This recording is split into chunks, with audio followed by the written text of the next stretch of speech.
ನಮಸ್ಕಾರ. ಇವತ್ತಿನ ನಮ್ಮ ಚರ್ಚೆಯ ವಿಷಯ ಮೇಷರಾಶಿ. ನಮಗೆ ಸಿಕ್ಕಿರುವ ಹಲವಾರು ಆಕರಗಳನ್ನು ನೋಡಿದಾಗ ಜ್ಯೋತಿಷ್ಯದ ದೃಷ್ಟಿಯಿಂದ ಮೇಷರಾಶಿಯವರ ಜೀವನದ ಒಂದು ನೀಲನಕ್ಷೆನೇ ನಮ್ಮ ಮುಂದೆ ತೆರೆದುಕೊಳ್ಳುತ್ತೆ. ಹೌದು. ಈ ಎಲ್ಲ ಆಕರಗಳನ್ನ ಒಟ್ಟಿಗೆ ಇಟ್ಟು ನೋಡಿದಾಗ ಒಂದು ಇಂಟ್ರೆಸ್ಟಿಂಗ್ ಸೂತ್ರ ಕಾಣಿಸ್ತೆ. ಪ್ರಾರಂಭದಲ್ಲಿ ಕಷ್ಟ, ಮಧ್ಯದಲ್ಲಿ ಕಲಿಕೆ, ಕೊನೆಯಲ್ಲಿ ದೊಡ್ಡ ಯಶಸ್ಸು. ಇದು ಯಾಕೆ ಹೀಗೆ? ಇದರ ಹಿಂದೆ ಯಾವ ಶಕ್ತಿಗಳು ಕೆಲಸ ಮಾಡ್ತಿವೆ? ನಮ್ಮ ಇವತ್ತಿನ ಚರ್ಚೆ ಇದರ ಬಗ್ಗೆನೇ. ಮುಖ್ಯವಾಗಿ 4 ಶಕ್ತಿಗಳು: ಶನಿ ಮಹಾದಶೆ, ಗಜಕೇಸರಿ ಯೋಗ, ಕುಜದೋಷ ಮತ್ತು ಗ್ರಹಣಗಳ ಪ್ರಭಾವ. ಹೌದು, ನೀವು ಹೇಳಿದ ಸೂತ್ರ ಬಹಳ ಕುತೂಹಲಕಾರಿ. ಯಾಕೆಂದ್ರೆ ಇದು ಕೇವಲ ಭವಿಷ್ಯ ಅಲ್ಲ, ಇದು ಒಂದು ಜೀವನ ಪಥದ ಕಥೆಯನ್ನೇ ಹೇಳುತ್ತೆ.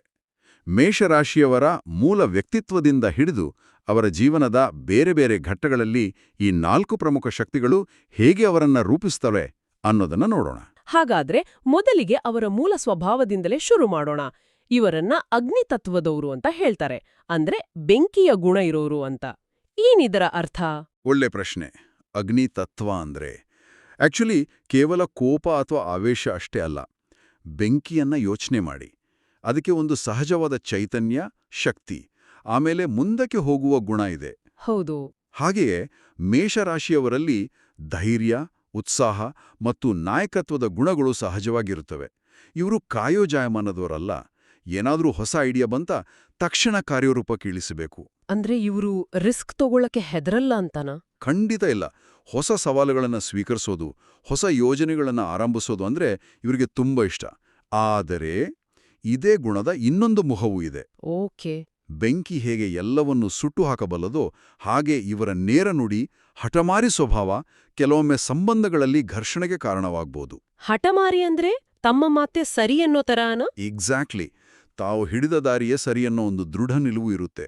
ಸೊ ಅವರ ಧೈರ್ಯವೇ ಅವರ ಯಶಸ್ಸಿನ ಮೆಟ್ಲು, ಆದರೆ ಅವರ ಹಠವೇ ಕೆಲವೊಮ್ಮೆ ಅವರಿಗೆ ಅಡ್ಡಗಾಲು.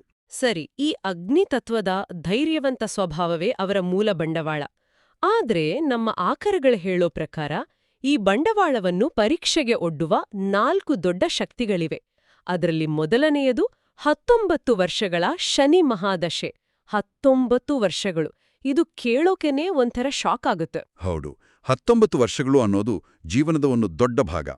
ಶನಿ ಅಂದ ತಕ್ಷಣ ಜನ ಸಾಮಾನ್ಯವಾಗಿ ಭಯಪಡ್ತಾರೆ. ಆದ್ರೆ ಆಕರಗಳು ಶನಿಯನ್ನೊಬ್ಬ ಕಠಿಣ ಆದರೆ ನ್ಯಾಯಯುತ ಗುರುವಿಗೆ ಹೋಲಿಸ್ತವೆ. ಓ, ಕಠಿಣ ಗುರು. ಹೌದು. ಶನಿ ಮಹಾದಶಿಯು ಜೀವನದಲ್ಲಿ ನಿಧಾನಗತಿಯ ಆದರೆ ಬಹಳ ಸ್ಥಿರವಾದ ಬದಲಾವಣೆಗಳನ್ನ ತರುತ್ತೆ. ಮೇಷರಾಶಿಯವರ ಸ್ಪೀಡಿಗೆ ಶನಿಯ ನಿಧಾನಗತಿ ಒಂದು ರೀತಿ ಬ್ರೇಕ್ ಹಾಕಿದ ಹಾಗೆ. ಹಾಗಾದ್ರೆ ವೃತ್ತಿ ಜೀವನದಲ್ಲಿ ಇದರ ಪರಿಣಾಮ ಹೇಗಿರುತ್ತೆ? ನಾಯಕತ್ವದ ಗುಣ ಇರೋದ್ರಿಂದ ಅವ್ರಿಗೆ ಅವಕಾಶಗಳು ಸಿಗಲ್ವಾ? ಅವಕಾಶಗಳು ಖಂಡಿತ ಸಿಗ್ತವೆ, ಆದರೆ ಸುಲಭವಾಗಿ ಅಲ್ಲ. ಪ್ರತಿಯೊಂದು ಹಂತದಲ್ಲೂ ಅಡೆತಡೆಗಳು, ವಿಳಂಬಗಳು ಎದುರಾಗ್ತವೆ. ಆರ್ಥಿಕವಾಗಿ ಕೂಡ ಇದು ನಿಧಾನಗತಿಯ ಬೆಳವಣಿಗೆ ಕಾಲ. ಹಣ ಬರುತ್ತೆ, ಆದರೆ ಅನಿರೀಕ್ಷಿತ ಖರ್ಚುಗಳಿಂದಾಗಿ ನಿರೀಕ್ಷಿತ ವೇಗದಲ್ಲಿ ಪ್ರಗತಿ ಕಾಣೋದಿಲ್ಲ. ಶನಿಯು ಇಲ್ಲಿ ತಾಳ್ಮೆ ಮತ್ತು ಶಿಸ್ತಿನ ಪಾಠವನ್ನು ಕಲಿಸ್ತಾನೆ. ಇದು ಕುತೂಹಲಕಾರಿ. ವೃತ್ತಿ, ಆರ್ಥಿಕ ಸ್ಥಿತಿ, ಜೊತೆಗೆ ಸಂಬಂಧ ಮತ್ತು ಆರೋಗ್ಯದ ಮೇಲೂ ಇದರ ಪ್ರಭಾವ ಇದೆಯಲ್ವೇ?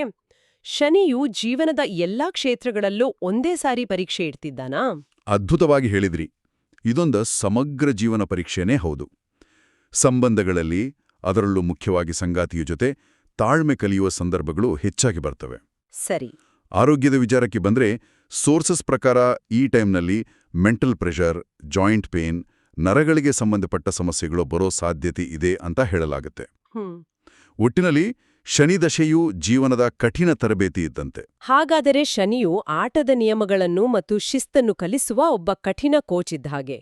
ಆದರೆ ಆಟ ಗೆಲ್ಲಲು ಪ್ರತಿಭೆ ಮತ್ತು ಅದೃಷ್ಟವೂ ಬೇಕಲ್ವೇ? ಬಹುಶಃ ಗಜಕೇಸರಿ ಯೋಗ ಆ ಪಾತ್ರವನ್ನು ವಹಿಸುತ್ತದೆಯಾ? ನಿಖರವಾಗಿ. ಇಲ್ಲಿಂದಲೇ ಕಥೆ ಒಂದು ರೋಚಕ ತಿರುವು ಪಡೆಯೋದು. ಗಜಕೇಸರಿ ಯೋಗ ಅಂದ್ರೆ ಗುರು ಮತ್ತು ಚಂದ್ರರ ಸಂಯೋಗದಿಂದ ಉಂಟಾಗುವ ಒಂದು ಅತ್ಯಂತ ಶುಭ ಯೋಗ. ಓಕೆ. ಶನಿಯು ಕಠಿಣ ಪರಿಶ್ರಮ ಮತ್ತು ಶಿಸ್ತಿನ ಪಾಠ ಕಲಿಸಿದ್ದರೆ, ಗುರುವು ಜ್ಞಾನ, ಬುದ್ಧಿವಂತಿಕೆ ಮತ್ತು ಅದೃಷ್ಟವನ್ನು ತರುತ್ತಾನೆ.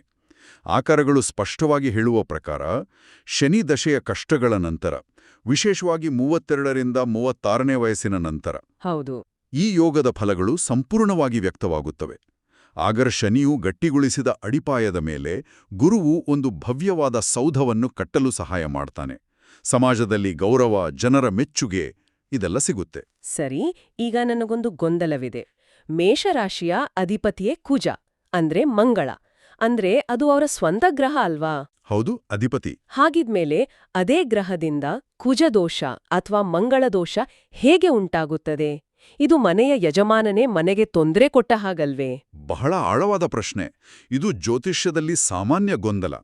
ನೋಡಿ, ಕುಜ ಅಧಿಪತಿಯಾದ್ರಿಂದ ಆತ ಧೈರ್ಯ, ಶಕ್ತಿ, ಸಾಹಸದಂಥ ಗುಣಗಳನ್ನು ಧಾರಾಳವಾಗಿ ಕೊಡ್ತಾನೆ. ಓಕೆ. ಆದರೆ ಜಾತಕದ ಕೆಲವು ನಿರ್ದಿಷ್ಟ ಮನೆಗಳಲ್ಲಿ ಅಂದ್ರೆ 1, 4, 7, 8 ಅಥವಾ 12ನೇ ಸ್ಥಾನದಲ್ಲಿ ಕುಜ ಇದ್ದಾಗ ಆತನ ಶಕ್ತಿ ಅಥವಾ ಎನರ್ಜಿ ಸ್ವಲ್ಪ ಅಸಮತೋಲನಗೊಳ್ಳುತ್ತೆ. ಅಸಮತೋಲನ? ಹೌದು. ವಿಶೇಷವಾಗಿ ಸಂಬಂಧಗಳ ಮನೆಯಾದ 7ನೇ ಮನೆಯ ಮೇಲೆ ಇದರ ಪ್ರಭಾವ ಹೆಚ್ಚಿರುತ್ತೆ.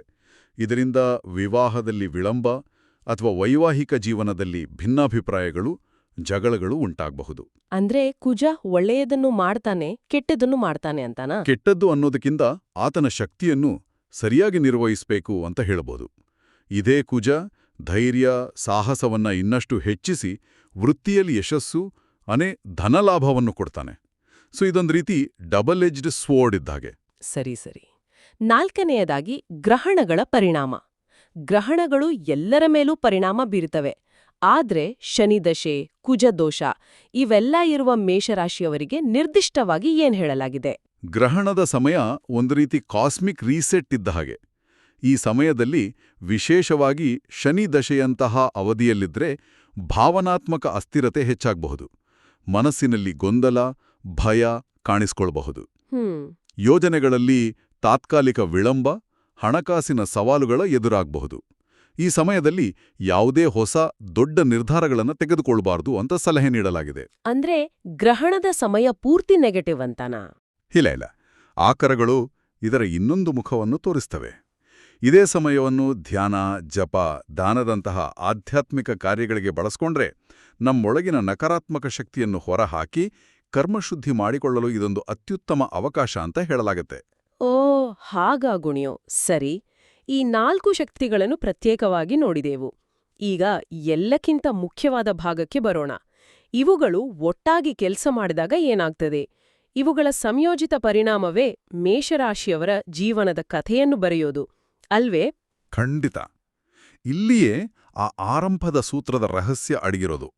ಮೊದಲನೇದಾಗಿ ಶನಿ ಮತ್ತು ಗಜಕೇಸರಿ ಯೋಗ ಸೇರಿದಾಗ ನಾವು ಈಗಾಗಲೇ ಚರ್ಚಿಸಿದಂತೆ ಆರಂಭಿಕ ವಿಳಂಬದ ನಂತರ ದೊಡ್ಡ ಅಧಿಕಾರ ಮತ್ತು ಯಶಸ್ಸು ಸಿಗ್ತದೆ. ಹಾಗಾದ್ರೆ ಶನಿ ಮತ್ತು ಕುಜ ಸೇರಿದಾಗೇನಾಗ್ತದೆ? ಇಬ್ರು ಬಹಳ ಶಕ್ತಿಯುತ ಗ್ರಹಗಳು. ಒಬ್ರು ನಿಧಾನ, ಇನ್ನೊಬ್ರು ವೇಗ. ಶನಿ ಮತ್ತು ಕುಜನ ಸಂಯೋಜನೆಯನ್ನು ಹೀಗೆ ಯೋಚಿಸಬಹುದು. ಶನಿ ಒಂದು ರೀತಿಯಲ್ಲಿ ವಾಹನದ ಬ್ರೇಕ್ ಇದ್ದಾಗೆ. ಸರಿ. ಕುಜನು ಆಕ್ಸಲರೇಟರ್, ವೇಗ ಮತ್ತು ಶಕ್ತಿಯ ಸಂಕೇತ. ಇವೆರಡನ್ನೂ ಒಂದೇ ಸಮಯದಲ್ಲಿ ಒತ್ತಿದಾಗ ಏನಾಗ್ತದೆ? ಇಂಜಿನ್ ಮೇಲೆ ವಿಪರೀತ ಒತ್ತಡ, ಘರ್ಷಣೆ ಅಲ್ವಾ? ಹೌದು. ಹಾಗೆಯೇ ಈ ಸಂಯೋಜನೆಯಿಂದ ಭಾವನಾತ್ಮಕ ಒತ್ತಡ, ಹಠ, ಕೋಪ ಹೆಚ್ಚಾಗ್ಬೋದು. ಆದರೆ ಆಕರಗಳು ಹೇಳುವುದೇನೆಂದರೆ, ಈ ಒತ್ತಡವನ್ನು ಸರಿಯಾಗಿ ನಿರ್ವಹಿಸುವುದನ್ನು ಕಲಿತರೆ ಒಬ್ಬ ವ್ಯಕ್ತಿಯು ತನ್ನ ಶಕ್ತಿಯನ್ನು ಸರಿಯಾದ ದಾರಿಯಲ್ಲಿ ಬಳಸುವ ಕಲೆ ಕರಗತ ಮಾಡ್ಕೊಳ್ತಾನೆ. ಅದ್ಭುತವಾದ ಹೋಲಿಕೆ. ಹಾಗಾದ್ರೆ ಗಜಕೇಸರಿ ಯೋಗ ಮತ್ತು ಕುಜದೋಷ ಒಟ್ಟಾದಾಗ, ಅಂದ್ರೆ ಜ್ಞಾನ ಮತ್ತು ಧೈರ್ಯ ಒಂದಾದಾಗ, ಇದು ಒಂದು ಅದ್ಭುತ ಸಂಯೋಜನೆ. ಶ್ರೇಷ್ಠ ನಾಯಕತ್ವದ ಗುಣಗಳನ್ನು ಹೊರಹೊಮ್ಮಿಸುತ್ತೆ. ಗುರುವಿನಿಂದ ಬಂದ ಜ್ಞಾನ, ಬುದ್ಧಿವಂತಿಕೆಯನ್ನ ಕುಜನ ಧೈರ್ಯದಿಂದ ಕಾರ್ಯರೂಪಕ್ಕೆ ತರುವ ಸಾಮರ್ಥ್ಯ ಇವರಲ್ಲಿರುತ್ತೆ. ಇವರು ಯೋಚಿಸಿದ್ದನ್ನು ಸಾಧಿಸಿ ತೋರಿಸುವ ಛಾತಿವಂತರು. ಸರಿ, ಈ 3 ಸಂಯೋಜನೆಗಳನ್ನೋಡ್ದಾಗ ಒಂದು ಮಾದರಿ ಕಾಣಿಸ್ತಿದೆ. ಶನಿಯ ಶಿಸ್ತು, ಗುರುವಿನ ಜ್ಞಾನ ಮತ್ತು ಕುಜನ ಧೈರ್ಯ ಇವೆಲ್ಲವೂ ಒಟ್ಟಾದಾಗ ನಮ್ಮ ಆರಂಭದ ಸೂತ್ರ, ಆರಂಭಿಕ ಸಂಕಷ್ಟ, ಮಧ್ಯದಲ್ಲಿ ಕಲಿಕೆ, ಕೊನೆಯಲ್ಲಿ ದೊಡ್ಡ ಯಶಸ್ಸು ಅನ್ನೋದು ಹೇಗೆ ನಿಜವಾಗುತ್ತೆ? ನಿಖರವಾಗಿ ಜೀವನದ ಮೊದಲ ಭಾಗದಲ್ಲಿ ಶನಿಯ ಪರೀಕ್ಷೆಗಳು, ಕುಜನಿಂದಾಗಿ ಸಂಬಂಧಗಳಲ್ಲಿ ಏರುಪೇರು ಇವೆಲ್ಲವೂ ಆರಂಭಿಕ ಸಂಕಷ್ಟದ ಭಾಗ. ಈ ಸಮಯದಲ್ಲಿ ಅವರ ತಾಳ್ಮೆ, ಶಿಸ್ತು, ಒತ್ತಡ ನಿರ್ವಹಣೆ ಹೀಗೆ ಅನೇಕ ಪಾಠಗಳನ್ನು ಕಲಿಯುತ್ತಾರೆ. ಇದು ಮಧ್ಯದಲ್ಲಿ ಕಲಿಕೆಯ ಹಂತ. ಈ ಎಲ್ಲ ಅನುಭವಗಳ ನಂತರ ನಮ್ಮ ಆಕರಗಳು ಸ್ಪಷ್ಟವಾಗಿ ಹೇಳುವಂತೆ 32ರಿಂದ 36ನೇ ವಯಸ್ಸಿನ ನಂತರ ಗಜಕೇಸರಿ ಯೋಗದ ಸಂಪೂರ್ಣ ಪ್ರಭಾವದಿಂದ ಜೀವನದಲ್ಲಿ ಒಂದು ದೊಡ್ಡ ತಿರುವು ಬರುತ್ತದೆ. ಆಗ್ಲೇ ಎಲ್ಲವೂ ಬದಲಾಗುವುದು. ಹೌದು. ಇದು ಕೇವಲ ಭೌತಿಕ ಯಶಸ್ಸು ಮಾತ್ರವಲ್ಲ, ಇಷ್ಟೆಲ್ಲ ಅನುಭವಿಸಿದ್ರಿಂದ ಬರುವ ಒಂದು ಆಧ್ಯಾತ್ಮಿಕ ಪ್ರಗತಿಯೂ ಹೌದು.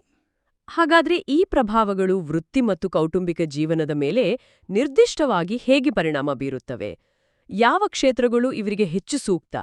ಕುಜನ ಧೈರ್ಯ ಮತ್ತು ಶನಿಯ ಶಿಸ್ತು ಇರೋದ್ರಿಂದ ಉದ್ಯಮ, ಸರ್ಕಾರಿ ಕೆಲಸ, ಆಡಳಿತ, ಪೊಲೀಸ್, ಸೇನೆಯಂತಹ ಧೈರ್ಯ ಬೇಡುವ ಕ್ಷೇತ್ರಗಳು ಹೆಚ್ಚು ಸೂಕ್ತ. ಓಕೆ.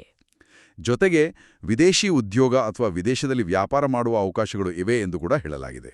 ಕುಟುಂಬ ಮತ್ತು ವಿವಾಹದ ಬಗ್ಗೆ ಏನು ಹೇಳಲಾಗಿದೆ? ಹೌದು, ಕುಜ ದೋಷದ ಪ್ರಭಾವದಿಂದಾಗಿ ವಿವಾಹವು ಸಾಮಾನ್ಯವಾಗಿ 30 ವರ್ಷಗಳ ನಂತರ ನಡೆಯುವ ಸಾಧ್ಯತೆ ಹೆಚ್ಚು. ಇದು ಒಂದು ರೀತಿಯಲ್ಲಿ ಒಳ್ಳೆಯದೇ, ಯಾಕಂದ್ರೆ ಅಷ್ಟೊತ್ತಿಗೆ ಶನಿಯ ದಶೆಯಿಂದಾಗಿ ಜೀವನದಲ್ಲಿ ಸಾಕಷ್ಟು ಪಕ್ವತೆ ಬಂದಿರುತ್ತೆ. ಹೌದು, ನಿಜ. ಹೊಂದಾಣಿಕೆಯ ವಿಷಯಕ್ಕೆ ಬಂದ್ರೆ ಅಗ್ನಿತತ್ವದವರೇ ಆದ ಮೇಷ, ಸಿಂಹ ಮತ್ತು ಧನು ರಾಶಿಯವರೊಂದಿಗೆ ಹೊಂದಾಣಿಕೆ ಉತ್ತಮವಾಗಿರುತ್ತದೆ ಅಂತ ಹೇಳಲಾಗಿದೆ. ಇದೆಲ್ಲ ಕೇಳಿದ್ಮೇಲೆ ಈ ಗ್ರಹಗಳ ಪ್ರಭಾವವನ್ನು ಬ್ಯಾಲೆನ್ಸ್ ಮಾಡೋಕ್ಕೆ ಏನಾದ್ರೂ ದಾರಿ ಇದೆಯಾ ಅಂತ ಕೇಳವ ಸಹರ್ಯ. ಆಕರಗಳಲ್ಲಿ ಕೆಲವು ಪರಿಹಾರಗಳ ಬಗ್ಗೆ ಹೇಳಿದಾರಲ್ವೇ? ಹೌದು, ಖಂಡಿತ. ಪ್ರತಿ ಗ್ರಹದ ಪ್ರಭಾವವನ್ನು ಸಮತೋಲನಗೊಳಿಸಲು ನಿರ್ದಿಷ್ಟ ಪರಿಹಾರಗಳಿವೆ. ಶನಿಗಾಗಿ ಶನಿವಾರದಂದು ದೀಪ ಹಚ್ಚುವುದು ಮತ್ತು ಕಪ್ಪು ಬಟ್ಟೆ ಅಥವಾ ಎಳ್ಳನ್ನು ದಾನ ಮಾಡುವುದು. ಸರಿ. ಗುರುವಿಗಾಗಿ ಗಜಕೇಸರಿ ಯೋಗದ ಸಂಪೂರ್ಣ ಫಲ ಪಡೆಯಲು ಗುರುವಾರ ಹಳದಿ ವಸ್ತ್ರ ದಾನ ಮಾಡುವುದು, ಗುರುಗಳಿಗೆ ಗೌರವ ಕೊಡುವುದು ಉತ್ತಮ. ಕುಜನಿಗಾಗಿ ಪ್ರತಿದಿನ ಹನುಮಾನ್ ಚಾಲೀಸಾ ಪಠಿಸುವುದು ಮತ್ತು ಮಂಗಳವಾರ ಪೂಜೆ ಮಾಡುವುದು ಅತ್ಯಂತ ಪರಿಣಾಮಕಾರಿ ಅಂತ ಹೇಳಲಾಗಿದೆ. ಇನ್ನು ಗ್ರಹಣದ ಸಮಯದಲ್ಲಿ ಈಗಾಗಲೇ ಹೇಳಿದಂತೆ ಧ್ಯಾನ, ಜಪ ಮತ್ತು ದಾನ ಮಾಡುವುದು ಉತ್ತಮ. ಒಟ್ಟಾರೆಯಾಗಿ ನೋಡಿದಾಗ ಮೇಷರಾಶಿಯವರ ಜೀವನವು ಸವಾಲು ಮತ್ತು ಸಾಧನೆಗಳಿಂದ ತುಂಬಿದ ಒಂದು ರೋಚಕ ಪಯಣದಂತೆ ಕಾಣಿಸುತ್ತೆ. ಆರಂಭದಲ್ಲಿ ಅಡೆತಡೆಗಳು, ಮಧ್ಯದಲ್ಲಿ ಕಲಿಕೆಯ ಪಾಠಗಳು ಮತ್ತು ಕೊನೆಯಲ್ಲಿ ಒಂದು ದೊಡ್ಡ ಯಶಸ್ಸಿನ ಕಥೆ. ನಿಖರವಾಗಿ. ಇಲ್ಲಿನ ಪ್ರಮುಖ ಸಂದೇಶ ಏನಪ್ಪಾ ಅಂದ್ರೆ, ಎದುರಾಗುವ ಕಷ್ಟಗಳು ಸೋಲಲ್ಲ, ಬದಲಾಗಿ ಅವು ನಮ್ಮನ್ನು ಬಲಪಡಿಸಲು ಬರುವ ಪಾಠಗಳು. ಶನಿಯ ಶಿಸ್ತು, ಕುಜನ ಧೈರ್ಯ ಮತ್ತು ಗುರುವಿನ ಜ್ಞಾನ, ಈ ಮೂರೂ ಸೇರಿದಾಗ ಮಾತ್ರ ಒಂದು ಸದೃಢ, ಪರಿಪೂರ್ಣ ವ್ಯಕ್ತಿತ್ವ ರೂಪುಗೊಳ್ಳಲು ಸಾಧ್ಯ. ಹೌದು. ತಾಳ್ಮೆ ಮತ್ತು ಸರಿಯಾದ ಉಪಾಯಗಳಿಂದ ಯಶಸ್ಸು ಖಚಿತ ಎಂಬ ಸಂದೇಶವನ್ನು ಈ ಆಕರಗಳು ಸ್ಪಷ್ಟವಾಗಿ ನೀಡ್ತವೆ. ಕೊನೆಯಲ್ಲಿ ಈ ಆಕರಗಳು ಶನಿ, ಕುಜ, ಗಜಕೇಸರಿ ಗ್ರಹಣಗಳು ನಿಮ್ಮ ಕರ್ಮವನ್ನು ರೂಪಿಸುತ್ತವೆ ಅಂತ ಹೇಳ್ತವೆ. ಇದು ಒಂದು ಆಳವಾದ ಆಲೋಚನೆಯನ್ನು ಹುಟ್ಟುಹಾಕುತ್ತೆ. ನಮ್ಮ ಭವಿಷ್ಯವು ಗ್ರಹಗಳಿಂದ ಸಂಪೂರ್ಣವಾಗಿ ಪೂರ್ವನಿರ್ಧಾರಿತವೇ ಅಥವಾ ಆ ಗ್ರಹಗಳು ನೀಡುವ ಸವಾಲುಗಳನ್ನು ಎದುರಿಸಲು ನಾವು ತೋರುವ ತಾಳ್ಮೆ, ಪ್ರಯತ್ನ ಮತ್ತು ನಾವು ಕೈಗೊಳ್ಳುವ ಪರಿಹಾರ ಕ್ರಮಗಳ ಮೂಲಕ ನಮ್ಮ ಹಣೆಬರಹವನ್ನು ನಾವೇ ಸಹರಚಿಸುತ್ತೇವೆಯೇ?